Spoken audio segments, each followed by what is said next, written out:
বাপে সিরা জোতা পইরা সিরা কাপড় পইরা দামি জামা দিয়া ঢাইকা রাখলো যেই মেয়েরে ফেব্রুয়ারি মাসের 14 তারিখে কেন্দ্র কইরা অশ্লীলতা নামক ভালোবাসার প্রমাণ দিতে যাইয়া কিছু কাপুরুষ বস্ত্রহীন করব সেই মেয়েরে।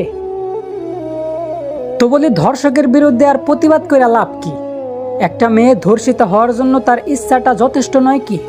যেখানে একটা মেয়েরে হালালভাবে স্পর্শ করতে হইলে সমাজ, সংসার, পরিবার, বিয়ের মাধ্যমেই তার কাছে যেতে হয়, সেখানে 20 টাকার ফুচকা খাওয়ানোর নাম সত্যিকারের ভালোবাসা কেমনে হয়?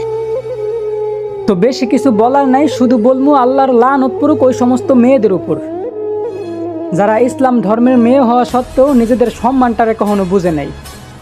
আর ধ্বংস হোক ওই সমস্ত কাপুরুষরা যারা একটা মেয়ের পেট থেকে জন্ম নিয়েও একটা মেয়ের সম্মানটারে রক্ষা করতে পারে নাই।